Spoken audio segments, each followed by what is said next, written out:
야고보서 3장 17절 말씀입니다. 뒤에가 더우면 난로 꺼도 됩니다. 같이 함께 읽겠습니다. 오직 위로부터 난 지혜는 첫째 성결하고 다음에 화평하고 관용하고 양순하며 긍휼과 선한 열매가 가득하고 편벽과 거짓이 없나니. 자, 앞뒤 분들하고 인사 나누시겠습니다. 평안하셨습니까?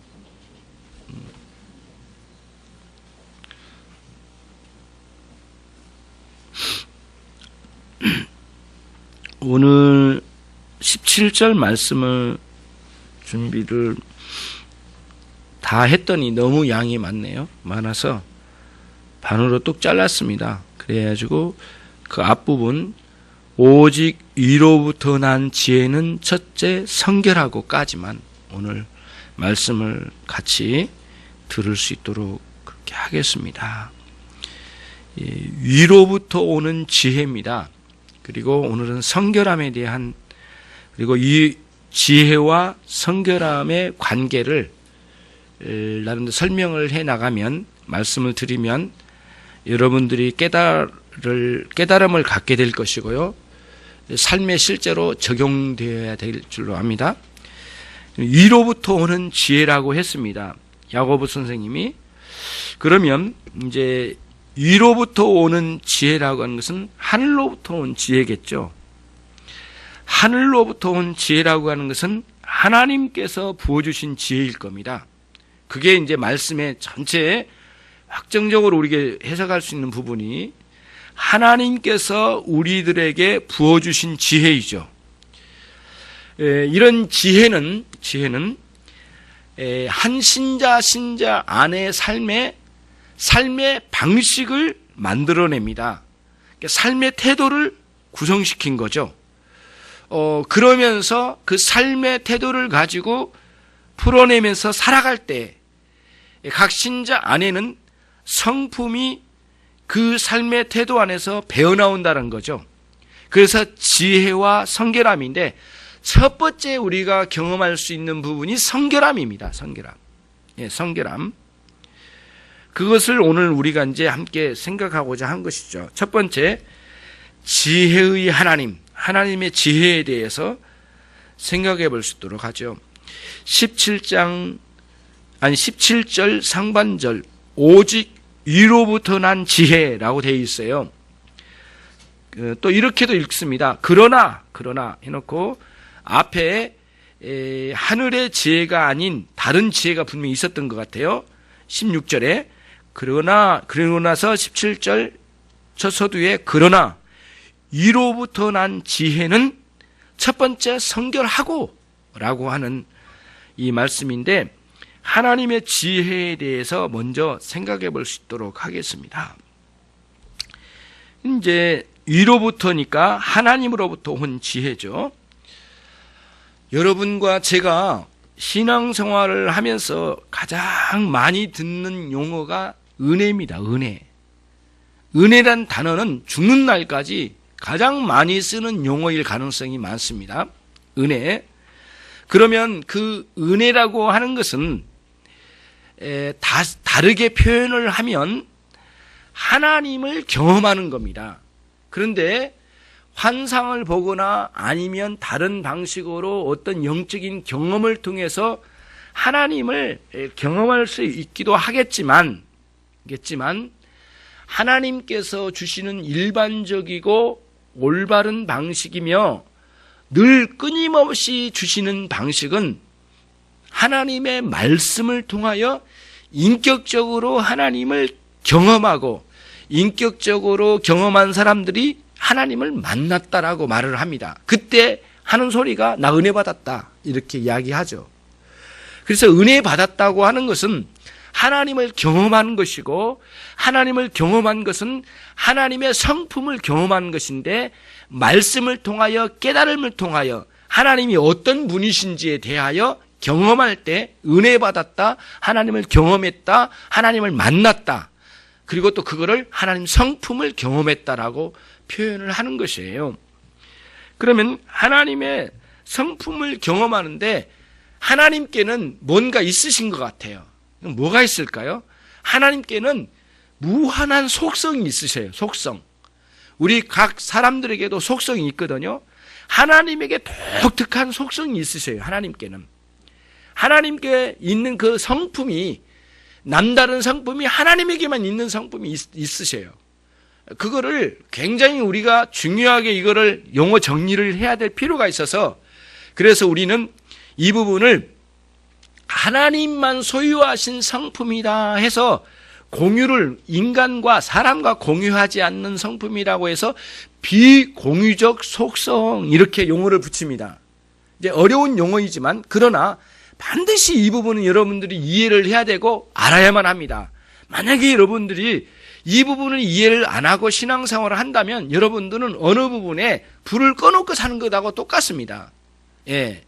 여러분 집안의 거실에 완전히 불 자체를 띄워버리고 산다면 그 답답해서 살겠습니까? 안 됩니다. 필요할 때는 불을 켜야 되지 않겠습니까? 전선에 전기가 들어오고 불이 켜져야 되는데, 신앙생활에 있어서 특별히 가장 중요한 메인 부분에 속한, 여러분의 신앙생활의 메인 부분에 속한 부분이 있는데, 그 메인 이 전류를 통해서 전기가 들어오듯이 그 부분을 꺼버리면 안 됩니다. 특별하게 하나님의 성품, 속성에 대한 이해를 반드시 오늘 하고 가셔야만 합니다. 이해 못하시면 집에 갈 생각하지 마십시오. 첫 번째, 비공유적 속성이에요. 6가지로 나뉘어집니다. 하나님의 영원하심이 비공유적 속성 중에 하나예요. 영원하심, 하나님의 변함없으심, 불변하심, 하나님의 스스로 계심, 자존하심, 자존성, 그렇죠? 그리고 또 하나님의 전지하심, 전지, 그러니까 모든 것을 아시는 하나님이셔요. 여러분, 그 용어의 그 말장난이 아닙니다. 이거는 여러분들이 신앙생활을 하고 있다면, 하나님을 섬긴다면 여러분은 이 부분에서 알지 않고 넘어가면 안 돼요. 그 다음 하나님의 전능성, 그리고 하나님의 완전성, 이 6가지가 중요하게 우리가 깊이 생각하고 묵상해야만 하는 하나님의 비공유적 속성, 하나님께서만 소유하신 속성이에요. 6가지. 굉장히 중요하죠. 그러면 이제 반대쪽으로 가서 하나님의 공유적 속성, 하나님도 그 속성을 지니시고 우리 신자들에게도 배분하여 나눠주시는 속성이 있으세요. 그거를 도덕적 성품이라고 우리가 명명해요. 도덕적 성품이죠. 첫 번째, 하나님의 거룩하심. 두 번째, 지혜로우심. 하나님의 의로우심. 하나님의 진실하심. 선하심. 하나님의 사랑. 양쪽 다예요. 6가지예요. 이 12가지를 항상 마음에 새긴데, 하나님을 묵상할 때 여러분이 미처 이 용어 12가지를 생각하지 아니했을지라도 하나님을 묵상한 모든 사람은 이 12가지 맥락에서 묵상하는 겁니다. 정확하게는 벗어나지 않습니다. 결코. 그러나 단순히 용어 12가지를 못 외웠더라도 하나님을 묵상하고 제대로 묵상한 사람은 6가지 하나님의 성품에 연결되어진 생각의 꼬리에 물고 들어가는 게 이제 묵상이에요. 묵상은 이 12가지의 내용으로 끊임없이 하나님을 알아가고 생각하는 게 묵상이에요. 묵상 없는 신자는 죽은 신자입니다. 완전히 죽어 있습니다. 말씀 없음을 드러낸 겁니다. 말씀과 묵상 없는 삶은 거의 죽어 있는 상태입니다. 생명력 없습니다. 아무리 예배 드려도 능력 없습니다. 가서 유혹 받으면 나가 떨어지고요. 거기에 죄의 유혹과 강압에 의해서 다 굴복할 사람들입니다. 하나님을 깊이 묵상해야 됩니다. 묵상에서 기도가 나옵니다. 말씀에서 기도가 나옵니다. 묵상에서 여러분 생명력이 있습니다. 여러분 어찌하여 묵상하지 않습니까? 12가지 하나님의 성품에 대하여 무궁무진한 하나님의 세계 이 묵상의 창고에 들어가서 마음껏 누리는 여러분 되시길 바랍니다. 여러분 음식을 먹기 위해서 냉장고에서 그 많은 음식을 꺼내 먹으면서도 왜 하나님의 창고, 하나님을 묵상하는 이 냉장고에서 왜 이걸 꺼내다 먹지 않습니까? 여러분 영양실조 걸립니다. 안 됩니다. 신앙생활에서 이 묵상 12가지 맥락에서 하나님을 향한 묵상이 무궁무진하게 일어나는 여러분의 삶이 되시길 바랍니다. 그러기 위해서는 하나하나의 용어를 이해를 하고 그 이해의 뿌리를 파고 뿌리를 판 다음에 거기서 뿌리에서 어떻게 연결하고 그 다음에 거기서 올라오는 영양분이 무엇이고 영양분이 흘러 올라와서 결국엔 줄기를 내고 그 다음에 이파리를 내고 꽃을 피고 열매를 맺기까지 어떤 과정을 통하여 어떤 기후와 어떤 바람과 어떤 기온 속에서 이게 일어나는지를 알아가야 됩니다. 그런 과정 속에서 묵상이라고 하는 풍성한 삶을 계속해서 살아가는 것이죠. 오늘 곰곰이 생각하십시오. 생각 없는 분은 거의 삶을 삶답게 살지를 못합니다. 많이 생각해야 됩니다. 쉽게 말하지 마십시오. 많은 생각을 가지신데 그 생각의 대부분은 하나님의 12가지 성품을 마음껏 묵상함이 여러분의 영혼에 생명력을 주어줄 겁니다. 그때의 성령님 여러분 가운데 역사하실 거예요. 이런 생명력 있는 묵상이 끊임없이 부어지기를 바랍니다. 원리를 한 가지 말씀드리고 넘어갈게요. 이쪽에 하나님의 완전성, 영원성, 자존성, 전지성, 전능성, 불변성. 예, 요거는 나중에 이제 구역공까지 또 이제 기록해서 드릴 테니까 이 하나님의 완전성을 중심으로 한 6가지의 이 하나님만 소유하신 이 성품은 오른쪽에 거룩하심, 지혜로우심, 의로우심, 진실하심, 선하심, 사랑 이 6가지 하나하나에 다 붙들고 계신 거예요. 그래서 자 보세요. 16가지가 하나의 성품 하나하나를 다 붙들고 계셔요. 하나님의 성품 중에. 그래서 하나님의 거룩하심은 완전하신 거룩하심이에요. 하나님의 거룩하심은 영원하신 거룩하심이에요. 하나님의 거룩하심은 변질되지 않는 거룩하심이에요. 이런 식으로 생각을 하는 거예요. 그러면 오늘 우리 주제로 돌아올게요. 그 나머지는 나중에 하기로 하고요. 오늘 주제는 지혜로움이에요. 하나님의 지혜로우심인데 하나님의 완전하신 지혜로우심이에요. 하나님의 영원하신 지혜로우심이에요. 하나님은 스스로 지혜로우심을 취하신 분이에요. 우리는 지혜를 하나님으로부터 공급받지만 하나님의 전능하심 속에 있는 지혜로우심이에요. 하나님의 지혜로우심은 변질되지 않으셔요. 변함이 없으셔요. 이런 관점으로 하나님의 절대적인 그리고 하나님만 소유하신 그 속성이 이런 도덕적인 성품 하나하나를 붙들고 계신 거예요. 예. 그러니까 우리가 경험할 때는 오늘 한 가지 주제로 들어가는 거예요. 나머지는 이제 다 뒤로 하고요. 지혜로우심이에요.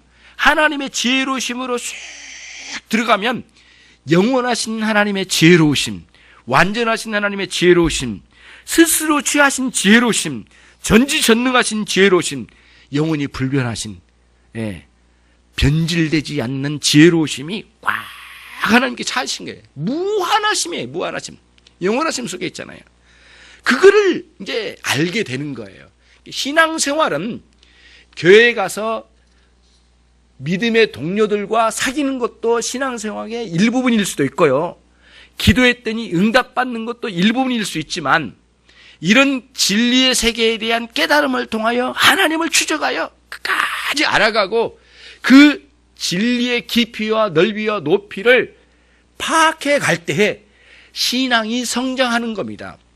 그렇지 않고는 신앙 성장하지 않습니다. 여러 가지 방식으로 동원해도 신앙은 성장하지 않습니다. 반드시 이 12가지의 하나님의 성품에 대한 꾸준한 묵상, 깨달음이 여러분 안에 풍성하게 일어나기를 주님의 이름으로 축원합니다. 자, 도덕적 성품은 아까 6가지 있죠. 거룩하심, 지혜로우심, 의로우심 등등. 이런 도덕적인 성품은 하나님께서 다 가지고 계시면서 동시에 하나님을 의지하고 믿는 사람들에게 그것을 나눠주셔요. 예, 나눠주십니다. 나눈 것을 나할이라고 하거든요. 히브리에서는 나할인데 이렇게 쪼개서 나눠주셔요. 마치 이스라엘 백성들에게 그 가나안 땅을 12지파에게 나눠서 나눠주셨거든요. 숫자대로 숫자가 많은 데는 크게 나눠주고요. 적은 숫자는 적게 나눠줬어요. 그래서 나누어서 이렇게 주셨어요. 그렇게 나누었다는 게 그 기업이에요. 여러분, 신앙생활은 기업을 누리는 거예요. 예. 여러분이 누리고 마음껏 구가할 수 있도록 나눠주시는 것이 하나님의 신앙의 세계예요.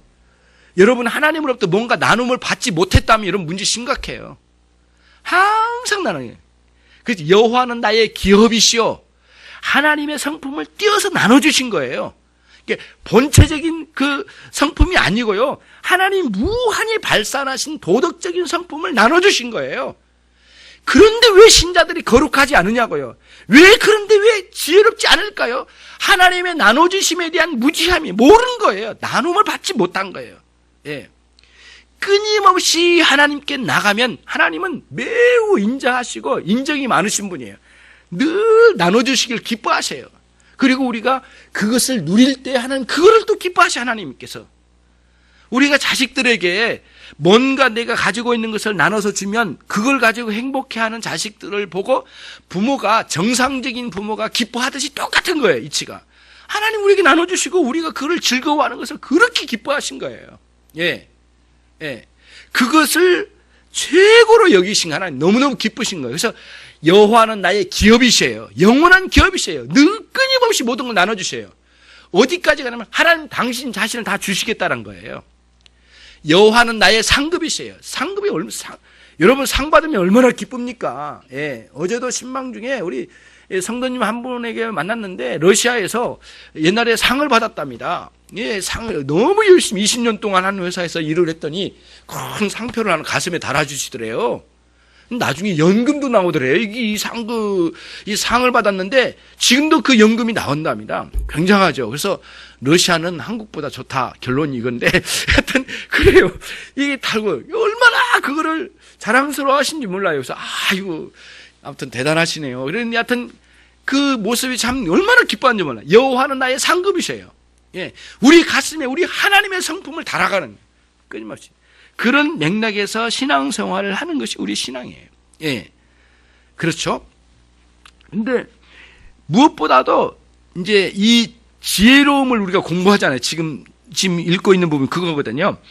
무엇보다도 하나님의 지혜로우심을 우리에게 떼어주신 거예요. 그래서 이 세상에서 가지고 온 악한 지혜의 속성들 이런 것들의 유혹을 받을 때 하나님의 지혜로 말미암아 그런 것들을 물리쳐갈 수 있는 힘이 생겨난 거죠. 비교가 되고요. 예, 그리고 명확하게 결단하여 분별해서 선택할 수 있는 명확한 길이 우리에게 제시된 거죠. 그런 과정이 반복적으로 일어날 때에 하나님의 성품이 우리 안에 묻어들어와서 닮게 되는 것이에요. 그래서 이 방식으로 예수님을 닮아간다, 하나님을 닮아간다, 이런 식의 신앙생활을 우리가 생각을 할 수가 있는 것이에요. 그리고 이런 하나님을 닮아가고 예수님을 닮아간다고 하는 것은 이게 정적이지 않아요. 동적이에요. 항상 움직이는 거예요. 끊임없이 역동적으로. 예. 때로는 그 닮아감이 굉장히 수축된 것처럼 보이는데 또 더 확장되기도 하고요. 어느 날은 굉장히 막 거의 진멸될 것처럼 무너진 것 같았는데 어느 순간 하나님을 닮아가는 영적인 능력의 세계를 많이 막 누리는 거예요. 이게 동적이에요. 막 역동적으로 막 닮아가는 거예요. 이게 신자의 생활이에요. 예수님 믿고 난 다음에 우리의 신앙생활이 형식적인 예배생활이나 형식적인 신앙생활의 구도에 자기를 집어넣고 자동적으로 100원 넣으면 커피 나오듯이 그런 신앙생활을 생각한다면 여러분 아주 큰 코 다치는 거예요. 그러면 안 돼요. 그런 신앙생활은 기독교에서 가장 배격한 신앙생활이에요. 예. 그거는 기독교에서 가장 미워하는 신앙생활이에요. 예. 매너리즘에 빠져있는 것, 형식주의에 빠져있는 것. 예, 그건 안 되는 거예요. 역동적으로 하나님을 닮아가야 돼요. 끊임없이 그분의 성품을 닮아가는 거죠. 그 중에 하나 지혜로우심을 닮아가는 거예요. 하나님 그거를 떼어주시길 기뻐하시니까요. 예. 하나님의 도덕적인 성품 중에 하나님의 지혜로우심을 말씀드리고 있는 거예요. 로마서 16장 27절, 욥기서 9장 4절의 말씀에 나와 있는 하나님의 지혜로우심이에요. 그래서 우리는 하나님의 지혜로우심을 볼 수 있어야 돼요. 어떻게 보느냐? 이런 거죠. 하나님은 언제나 최선의 목적을 가지고 계세요. 최선의 목표와 목적을 가지신 분이 하나님의 지혜로우심이에요. 예. 그리고 최고의 수단, 최선의 수단을 강구하신 분이 하나님의 지혜로우심에서 나와요. 그리고 최고의 목적을 향하여 나가시는 거예요. 예. 그렇기 때문에 우리가 이제 혼돈스러울 때가 있어요. 내가 신앙생활을 해가는데 고난이 와요. 어려움이 밀려올 때는 하나님의 지혜로우심에 대해서 의심을 하게 돼요. 아유, 하나님이 왜 이렇게 나를 어려움 가운데 이렇게 끌고 가실까? 왜 내게 이런 어려움을 끝나게 하지 않으실까? 내가 지금 기도해온 지가 몇 개월인데 왜 이러실까? 하나님은 나를 버리신 건가? 하나님의 크고 높으신 지혜로우심을 놓쳐버릴 때가 있어요. 예. 대관령을 옛날에, 지금은 좀 다르거든요. 강원도 가면 대관령을 이렇게 지나가잖아요. 지금은 뭐 이렇게 동굴을 뚫어가지고 터널로 지나가 버리니까 잘 모르겠는데, 그게 아니고 옛날에는 대관령 올라가면 막 이렇게 팔자로 된 그 수많은 이렇게 막 이렇게 길을 지나가거든요. 처음에는 몰라요. 답답해요. 이렇게 돌아가면 이 오른쪽에 차가 들어와 있을까? 돌아가면 저쪽에 차가 또 들어올까? 답답해요. 이게 얼마나 이 비탈길을 얼마나 가야 되는 건가? 이 굉장히 쉽지 않거든요. 어지럽기도 하고요. 가요. 근데 제일 꼭대기 올라가면 어느 방향으로 간지를 몰라요. 이리 갔다 저리 갔다 하니까요. 그러나 제일 위에 정상으로 올라가면 이 길이 꾸불꾸불하게 어떤 방향으로 어떤 식으로 돌아왔는지가 한눈에 딱 들어와요. 하나님의 지혜, 우리의 부족한 지혜로는 깨달을 수 없을 때에 하나님의 지혜의 차원에서는 위에서 다 내려다보신 거예요. 지금 내가 왜 그 인생을 만났는가? 내가 왜 이런 남편을 만났는가? 그렇게 말 안 하죠. 내가 왜 이 인간을 만났는가? 이렇게 표현하죠. 내가 왜 이 인간을 만났는가? 하나님의 높은 지혜 속에서 흘러나온 거예요. 결국에는 다 거기서 그렇게 나온 거예요. 그래서 하나님 높은 지혜의 차원에서 우리를 이렇게 내려다볼 수 있는 그런 관점을 가져가야 되는 거예요. 그건 뭐냐면은 하나님의 지혜로우심이 얼마나 뛰어나신가를 바라보고 실제로 나도 그 지혜로우심을 따라 살아가야 되겠다고 하고 깨달음을 따라서 순종하여 나가고자 열심을 가는 거예요. 하나님의 지혜로우심은 창조사역에서 엄청나게 보여주셨어요. 하나님의 지혜로우심은 섭리사역, 여러분의 인생을 다스리고 이끌어 가시는 섭리사역에서 명백하게 보여주셔요. 그렇기 때문에 하나님의 지혜로우심이 어떻게 드러난가 이렇게 살펴봤더니 바로 이거예요. 모든 것을 합력하여 선을 이루시더라 이거예요. 그거를 사도 바울이 깨뜨려 본 거예요. 그래서 로마서 8장 28절에서 하나님의 우리를 다스려 주신 것이 이렇게도 하고 저렇게도 하는 건데 그 모든 걸 다 더해봤더니 하나님의 아름다움, 선함이 딱 드러난 거예요. 토부, 하나님의 토부의 완전함이 그게 드러난 거예요. 처음에는 퍼즐을 맞출 때 이게 그림이야? 이게 무슨 그림이야? 처음에 몇 조각 맞출 때는요. 너무 보이진 않아요. 그러나 퍼즐 다 맞추면 화려한 아름다운 그림이 쫙 드러나요. 그거를 잘 코팅해야죠. 벽에다 걸기도 하잖아요. 얼마나 예쁜지 몰라요. 그림을 볼 때. 처음에는 이 한 쪼가리 가지고는 도대체 이해가 되질 않아요. 보이질 않아. 전체를 딱 끼고 보니까 정말 합력하여 선을 이루는 아름다운 그 자체예요. 액자에 넣어서 걸어놔도 아깝지 않을 정도예요. 굉장하죠. 그런 맥락에서 우리의 신앙이 신앙생활에서 하나님의 지혜로우심을 향하여 사모함, 하나님의 뜻이 어디 있는가를 알고자 하는 열망을 가지고 나가는 거예요. 그럼에도 불구하고 하나님의 그 완전하시고 엄청난 그 지혜로우심을 다 파악할 수가 없어요. 그래서 사도 바울이 외쳤어요. 그 하나님의 엄청나고 영원하신 그 완전하신 지혜로우심에 대하여 딱 깨닫는 순간 자신 안에서 폭발을 하게 된 거예요. 로마서 11장 31절 말씀 1133. 자, 안 보이면 제 눈을 이제 우리 동훈 형제 가운데로 왔으면 좋겠네. 눈을 안 보이니까 설교자를 안 보이니까. 자, 한 사람도 눈 안 보이면 안 되면 눈을 좀 보고 해야 돼요. 그리고 졸리면 뒤에 가서 딱 서서 정확하게 듣고요. 그렇게 해 주시기 바라고요. 아무튼 하나님의 지혜로우심에 대한 큰 감격을 했어요. 그래서 로마서 11장 33절에서 사도 바울이 한 이야기가 있어요. 깊도다 하나님의 지혜와 지식의 부요함이여. 예, 하나님의 지혜와 지식의 그 풍성함에 헤아릴 수 없는 하나님의 지혜와 지식에 감격을 해버린 거예요. 이 구원의 역사에서 너무 명백하게 보여주셨잖아요. 어떻게 예수님 한 분이 돌아가셔서 그 인류의 많은 사람들을 구원하실 수 있을까? 알 수가 없어서 인간의 힘으로는. 예. 그리고 사람들은 예수님 죽이면 끝나버린 줄 알았어요. 그러나 그 예수님의 죽음 안에는, 십자가의 죽음 속에는 하나님의 구원의 역사의 원리가 그 안에 담겨져 있어요. 여러분과 저를 구원하실 수 있는 구원의 시스템을 거기다가 담아 놓으신 거예요. 하나님의 지혜예요.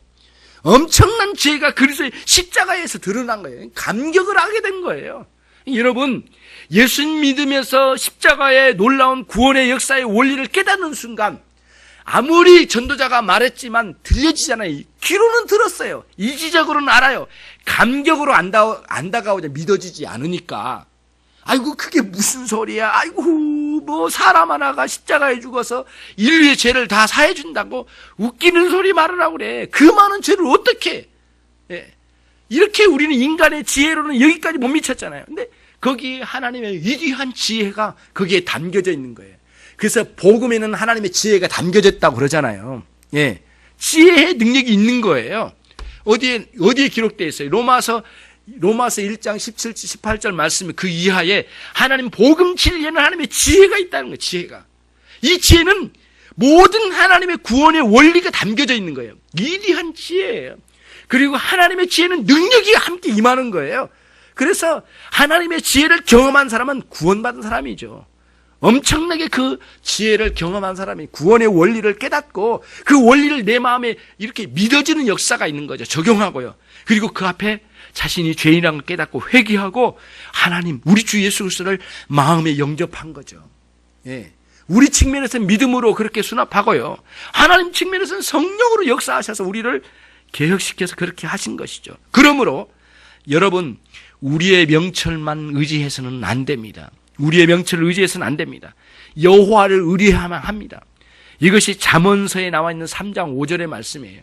지혜자, 인류의 최고의 지혜자라고 했던 그 사람은 하나님의 지혜를 손잡은 사람이에요. 다른 게 아니에요. 인간이 노력해서 만들어낸 지혜가 아니고 하나님의 지혜를 손잡은 사람이에요. 예. 그러니까 예수 그리스도 밖으로 가면 하나님의 지혜로부터 멀어진 거예요. 아무리 지혜롭다고 말하지만 지난번에 말씀드린 것처럼 16절에서 나왔던가요? 그런 지혜는, 그리스도를 떠난 지혜는 뭐라고 했죠? 세속적인 지혜요, 정욕적인 지혜요, 마귀적인 지혜라고 말씀을 드렸어요.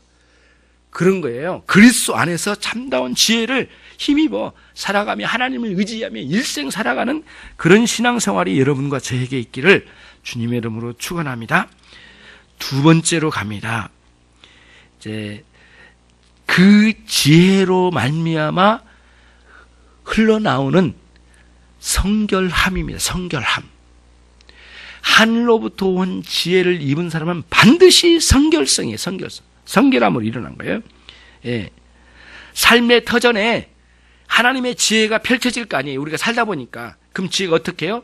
성결함으로 펼쳐진 거예요. 성결함으로. 예. 성결함이라고 하는 여기 단어는 성결한 형용사로 되어 있거든요. 하그노스라고 하는 형용사인데요.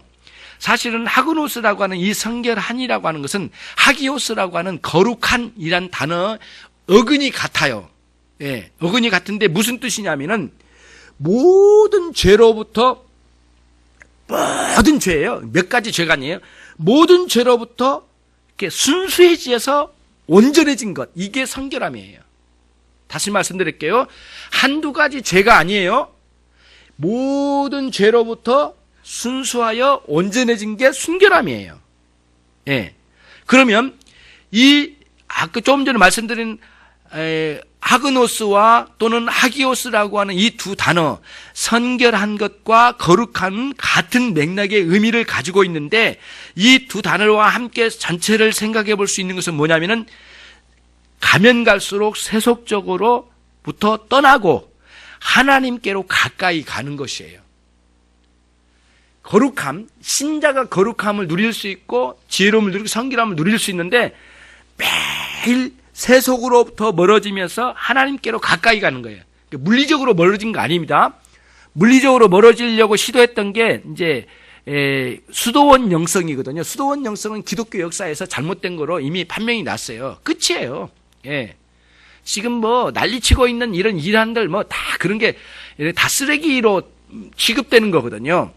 예, 제가 알기로는 CBS에서 이번에 이제 방영을 할 거라고 그러네요. 8번이나 한 거예요. 저도 이제 들은 이야기인데, 뭐예요? 그거, 신천지인가 뭔가 그런 녀석들 있잖아요. 그 녀석들에 대한 기록이 이제 있어요. 얼마나 사악하게 사람들을 유혹해서 무너뜨리는가 말이죠.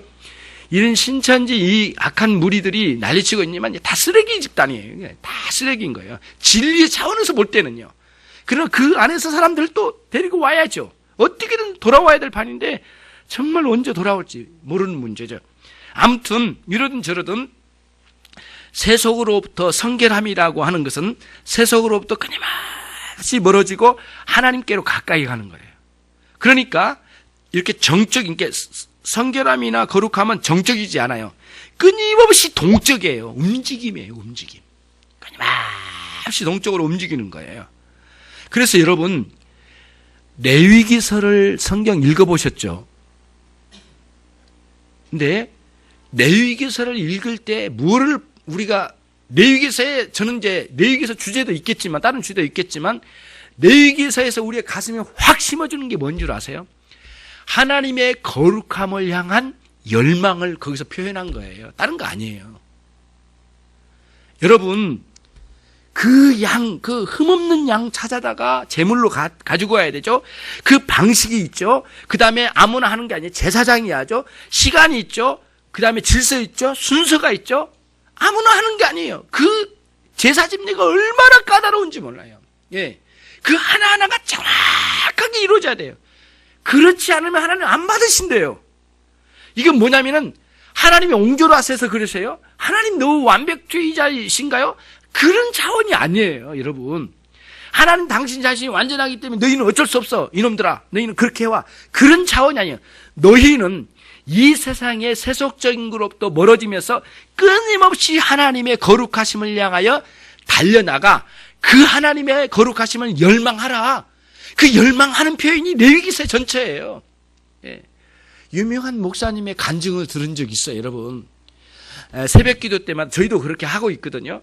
창세기, 출애굽기, 레위기 나가요. 그래서 창세기, 출애굽기까지 다 끝냈어요, 이제.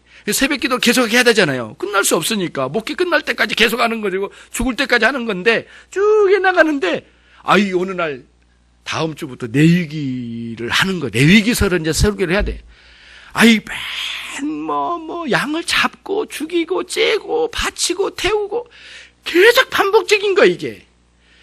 이 레위기서를 가지고 어떻게 설교를 할까? 목사님이 아주 유명한 목사님이세요. 그분 간증인데, 걱정이 태산이에요. 그래가지고 하나님, 다른 게 아니에요. 뭐, 다른 문제가 아니에요. 레위기서 때문에 지금 고민이 들어온 거예요. 이 레위기서를 건너뛸까? 그냥 건너뛰어가 버릴까? 넘어가 버릴까? 그러면은 레위기서를 설교 안 하고 가면은 레위기서는 하는 말씀이 아닌가? 해야 되겠네? 또 하려고 했더니 또 반복적인, 어떻게 할까? 그리고 고민하다가 그걸 붙잡고 기도를 하셨답니다. 일주일 내내. 그런데 놀라운 것은 당신 자신이 목회 과정에 새벽 기도에 가장 은혜를 많이 받았던 데가 레위기서 설교할 때래요. 성도들이 새벽 기도 가지고 엉엉 울면서 회개가 터지기 시작하더래요. 레위기서를 만나면서. 레위기서는 하나님의 거룩하심을 향한 열망이에요. 예. 그게 뭐예요? 성결함이에요, 성결함. 예. 하그노스, 성결함. 그 지혜, 삶의 방식, 삶에 살아가는 모든 삶의 태도의 방식이 성결한 방식으로 가는 거예요. 성결하지 않으면 아무리 좋아 보여도 버리는 거예요. 이게 용기예요, 용기. 두려움을 짓밟아 버리고요. 버릴 수 있어야 돼요, 여러분. 신앙의 가장 걸림돌은 뭔 줄 아세요? 두려움. 이거 버리면 어떻게 되지 않을까? 손해보지는 않을까? 아니에요. 버려야 돼요, 버려요. 예. 동창에 그까짓 거 잘라버려요. 예. 그럼 모임? 짓밟아버릴 수 있어야 돼요. 여기서 내가 말씀드리는 격한 말씀을 드릴 때는 워낙 여러분이 안 버리니까 하는 말이에요, 사실은. 뭘 짓밟아요, 짓밟기는. 포기하는 거예요. 내려놓는 거예요. 내려놓고 그 자리에 하나님의 거룩하심을 향한 열망으로 나가는 거예요. 레위기서의 길을 타고 가는 거예요. 그렇게 해서 가는 거예요. 이것이 레위기서 가지고 있는 중요한 메시지예요. 다른 게 아니에요. 잡고 맨 잡는데, 그런 식으로 피상적인 부분으로만 보면 성경이 열려지지 않습니다. 반드시 여러분들이 이 거룩한 삶을 살고자 하는 열망과 함께 그 순결한 삶을 살고자 하는 그 모든 죄로부터 멀어져서 순수하고 온전한 상태를 향하여 나가고자 하는 하나님과의 관계 안에서의 거룩함과 사람들과의 관계 속에서 순결함, 이것이 끊임없이 우리의 생활에 추구되어야만 하는 신앙생활이에요, 여러분. 만약에 여기서 빗나갔다 그러면 여러분 아무리 재미나게 신앙생활을 하네, 어디 가서 누구와 어느 교회 가서 사귀었네, 거기는 같이 모임하면은 축구 모임이 좋으네, 탁구 모임이 좋으네, 다 말을 해도 본질적인 신앙생활이 아니에요. 예. 우리는 모두 피상적인 걸 꿰뚫고 그 본질을 파고들어야 돼요. 예. 집요하게 진리를 파고들어야 돼요. 모르는 거에 대해서 그 본질을 파고들어서 거기서 마지막 바닥까지 캐고자 하는 열망을 가져야죠. 예. 금광석을 캐기로 했으면 끝까지 캐야지. 캐다 말고 놔둬버리니까 한 50m 들어가다 지쳐지고 아이고 없는 모양이다 하고 갔는데 다음에 시작한 사람이 조금 팠더니 나오더라는 거예요. 결국은 그 꼴이거든요. 끝까지 파고 들어가지 않으면 신앙생활이 아니에요. 그렇게 누릴 수가 없어요. 이 생명의 말씀의 세계를 그렇게 누릴 수가 없는 것이에요. 여러분과 제가 잘 이 부분을 생각을 해야 되겠어요. 그러면 레위기서 19장으로 가겠습니다. 한번 열어보겠습니다. 예, 그렇게까지 레위기서를 말해놓고 안 열면 서운하니까. 예, 레위기서 19장 2절 말씀이에요, 여러분.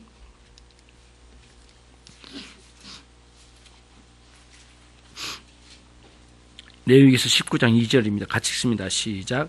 너는 이스라엘 자손의 온 회중에게 고하여 이르라. 너희는 거룩하라. 나 여호와 너희 하나님이 거룩함이니라. 이거를 소위 말하는 방향 제시적 명령이라고 그래요. 거룩함을 향하여 추구하는 방향이에요. 예. 신자에게 너 구멍가게 하면 돈 많이 벌고 축복할 거야. 너 신발 가게 하면 너 돈 벌고 축복받을 거야. 이렇게 하나님 말씀하지 않으세요. 대부분. 예, 그거는 전문가적인 지식으로 많이 말씀해 주시고 너는 거룩할지니라. 이렇게 방향 제시적인 명령으로 명료하게 말씀해 주셔요. 그래서 우리는 개인적으로 학교 다니면서 공부를 해요. 자기 전문가적인 공부를 해요. 아니면 공부를 안 했더라도 어떤 직장을 하나 택해서 붙잡고 직장 생활을 해요. 그러면서 내가 거기서 기술도 배우고 나름대로 지혜로운 것을 배워가요. 그렇죠? 일반적인 지혜예요. 일반 자연적인 지혜. 이건 굉장히 귀한 거거든요. 하나님이 주신 거라고 말씀드렸어요. 일반적인 은총에서 주신 거예요. 그 주신 것을 잘 연구하고 연구해야 돼요. 그런 다음에 현장에 들어갈 때는 방향 제시적 명령을 따라가는 거예요. 거룩하신 하나님을 추구하는 거예요. 예. 신발 가게 하면서 가격을 속여서 팔아먹거나, 예, 그런 식으로 마음대로 남겨먹거나, 이런 식으로, 또 AS 해야 되는데 돈 드니까 안 해줘본다든가, 이렇게 하면 안 되잖아요. 그런 상도에 어긋난 거고, 거룩하면서 벗어난 거예요. 아, 이게 아니구나. 내가 정말 기쁜 마음으로 해야 되겠구나. 그리고 이게 옳은 거고, 하나님 뜻이로구나. 이렇게 하면서 신발 가게도 그렇게 가는 거예요. 그런 식으로 해서 가는 거죠. 이게 방향 제식 명령이에요, 여러분. 그런데 여러분, 정말 놀라운 건 저는 다른 것보다는 19장 2절 말씀에서 한 자를 저는 집중하고 싶어요. 회중 앞에 있는 거예요. 회중 앞에. 뭔 자예요? 온자예요. 모든 회중에게 말하라 이런 말씀이에요. 무슨 뜻이냐면요. 너 모세 그리고 여호수아 그리고 너의 형 그 아론 그리고 아론의 그 아들들 그 제사장들에게만 말하지 말라 이거예요. 거룩함을 추구하는 신앙은 목회자나 중직자만 누리는 것이 아니에요.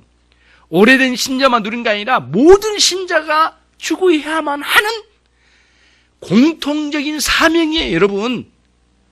개인적으로 개인 사명이 있어요. 나는 우리 가정을 먹여 살려야 되거든요. 나름대로. 예. 목욕 사는 이상하네. 또 말이 좀 그런데 우리 가정을 책임져야 될 사명이 개별적인, 여러분 가족을 섬겨야 되고 여러분 가족을 먹여 살려야 될 사명이 개별적인 사명이잖아요. 그거 개별적인 사명 감당하자면 사람 취급 못 받아요, 여러분. 제일 누구에게 취급 못 받겠어요? 아내에게. 예, 아내에게 못 받는 거예요. 결국엔 그러잖아요. 하나님은 개별적인 사명을 다 주신 거예요. 사명이 사명다워야 되고 사명자가 사명자의 위치에 있어야지 벗어나면 아웃이에요. 사람다움에서 아웃되는 거죠. 여러분 정말 하나님께서 공통적으로 주신 사명이 있는데 거룩함이에요. 선결함을 잃어버리면 아무리 똘똘하고 대단해 보여도 아웃입니다. 처음은 대단해 보입니다, 여러분. 겉으로 표면적인 게 잘 안 나타나요. 그래서 여러분 안타까운 이야기예요. 너무 안타까운데 대형교회 목사님들 나가 아웃되는 거 보십시오. 아웃돼도 찌질하게 아웃된 거 보십시오. 예, 너무너무 마음이 아픈 거거든요. 한때는 막 대단한 영성이, 대한민국의 영성을 혼자 다 쥐고 있는 것처럼 말하던 분이 어느 날 완전히 나가 떨어진 거예요. 아웃되는 거예요. 예, 얼마나 마음은 아파요. 그게 그 모든 방향이 있으면 거룩함을 추구함이 없으면 문제예요. 거룩하신 하나님의 거룩함을 공부하는 것, 직장 다니는 것, 연구하는 것, 살림을 챙겨가는 것 모두 하나님의 거룩하심에 목표를 두고 나가야 되는 거예요. 성결함. 그래야 여러분에게 주신 지혜가 지혜다운 거지, 거기서 벗어날 때는 지혜가 지혜답지 않아요. 반드시 수치스러움으로 끝나게 될 거예요. 그렇게 열심히 공부해서 장관 자리에 막 엄청난 자리에 올라간 사람들이 어느 날 아침에 막 이렇게 쇠고랑 채우고 감옥소에 들어간 거 보십시오. 예. 그거 자기 동창들 생각해 보세요. 자기 집안에 장관 됐다고 얼마나 많은 사람이 박수 쳤겠냐고요. 예? 전 국민이 생중계하는 가운데 쇠고랑 차고 들어간다고 보십시오, 여러분.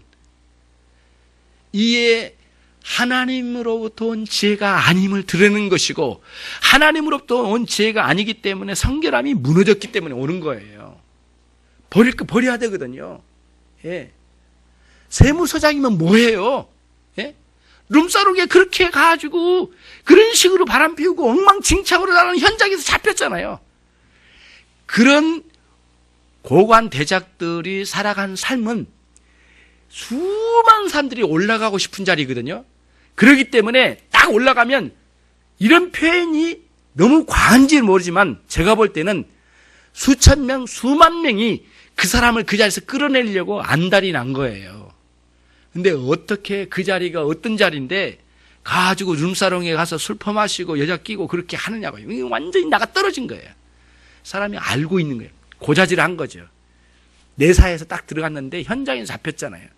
세무서장이면 뭐예요? 집안이 그 성씨 집안이 모두 박수 쳤을 거고요. 온 친인척이 최고의 자랑거리로 여기저기 자랑했을 거예요. 다 하루아침에 무너진 거죠.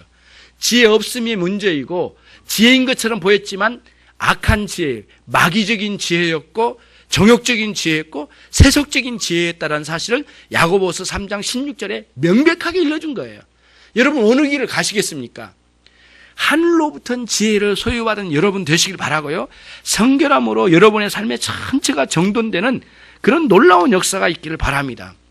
공통적으로 하나님께서 주신 이 놀라운 사명을 잘 감당하셔서 참으로 신자다운 삶이 되시기를 바랍니다. 말씀을 정리하겠습니다. 하나님의 자녀들은 날마다 하나님의 거룩하심을 닮아가는 과정에 있습니다. 모든 교회의 지체로서, 그 하나님 그리스도의 몸된 교회의 지체로서 날마다 거룩하게 빚어가는 존재가 신자입니다. 신자들은 점점 속된 것으로부터 멀어져야 됩니다. 예.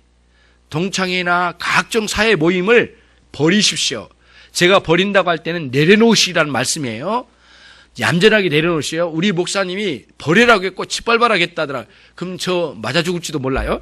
그러면 그렇게 말하는 게 아니에요. 너무 안 버리니까 꼭 버리십시오. 내려놓으십시오. 그리고 믿음과 온전하고 거룩한 심령으로 동창들을 섬기십시오. 하나님의 말씀으로. 예, 제가 그거 실행한 사람입니다. 반드시 할 수 있습니다. 간헐적으로 동창 전화 옵니다. 예.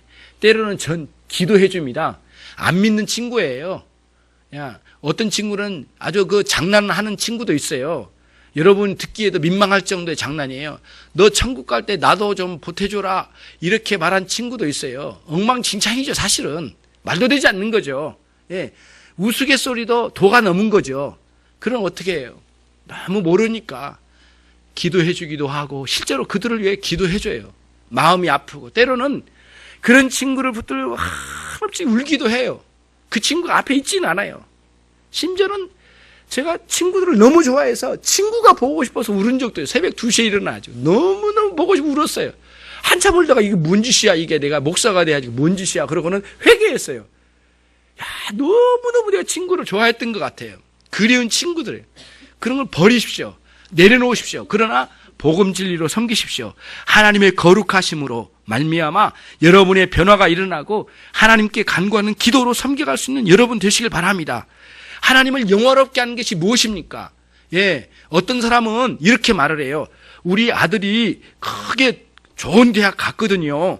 하나님께 영광스러워요. 그래서 이거는 사람들에게 자랑하고 여기도 말을 하면은 영광스럽잖아요. 더 영광을 드러낸 거 아닐까요? 천만의 말씀이에요. 사랑은 자랑하지 아니하고예요. 어떤 일에 대해서 주신 거에 대해서 자랑하는 게 아니에요. 자랑으로 영광 돌리는 게 아니에요. 어떤 거 주신 거에 대해서는 감사해야 되는 거예요. 감사로 가야지 자랑할 게 아니란 거예요. 너무 많은 사람들이 여기 오해하고 있어요. 다시 뭘 말씀드리냐면 하나님을 영화롭게 하는 것은 뭔 줄 아세요? 여러분의 영혼과 삶이 거룩해져 가는 거예요. 그래서 여러분 하나님의 영광, 하나님의 영광, 하나님의 영광 말은 많아요. 그 영광의 뿌리가 뭔지는 몰라요, 사람들이. 하나님의 영광의 뿌리는 하나님의 거룩하심이에요. 영광이란 것은 자랑스러움이거든요. 하나님 당신 안에 있는 거룩하심이 밖으로 분출되는 거예요. 자랑스럽게 드러난 거예요. 이게 영광이에요. 하나님의 영광을 드러내는 것은 여러분의 성품과 삶이 거룩하게 변하는 게 영광스러운 거예요. 예. 오른손이 아는 거 왼손이 모르게 하라고 말씀하셨잖아요. 근데 왜 오른손이 아는 거 왼손만 알 뿐만 아니라 다른 사람 손까지 알게끔 왜 하느냐고요. 안 되는 거예요. 그런 방식으로는 하는 영광이 아니에요. 오히려 수치스러운 거예요. 절대 안 되는 겁니다. 교회에 기부금 내고요. KBS 막 제일 메인에다가 뜨게끔 또 어떤 사람은 날짜를 조정해가지고 9시 뉴스 메인에 딱 뜨게 뭐 토요일 날 제일 많이 볼 때 뜨게 보내준다나 그런 교회가 있어. 실제로 그런 걸 봤어요. 장로님들이. 예. 200만 원 보내는데 많지도 않아. 근데 그거 인천 열린교회 이렇게 가지고 그 토요일 날 전체 주일 날 그 저녁에 볼 수 있는 시간대에 보내자 해가지고 막 보내는. 그래서 하나님 온 대한민국 땅에 하나님의 영광을 드러내는데 무슨 놈의 영광이에요? 영광 아니에요. 수치스러움이에요. 오히려 감사함으로 돌리고요. 그는 오히려 오른손에 왼손이 모르게 해야 돼요. 거기다 알리지 않는 토를 달아야 돼요. 인천 열린교회 이 자선사업으로 이렇게 보냅니다. 200만 원을 보내는데 이건 방송에 내지 마십시오. 이렇게 하는 게 옳은 거 아니겠어요? 그런 걸 다 반대로 가는 거예요. 교회들이 막 자랑스럽게 다 드러내는 거예요. 모두 이게 본질에서 벗어난 거예요. 여러분 거룩한 신앙생활을 통하여 하나님께 영광 되시는 그런 삶을 여러분 사시길 바랍니다. 그래서 야고보서 1장 27절에 속되고 더러운 경건을 버리라고 했어요. 야고보서 1장 27절에 이어서 세속에 물들지 말아야 한다고 명백하게 명령하고 있어요. 같은 맥락이에요. 같은 저자지잖아요.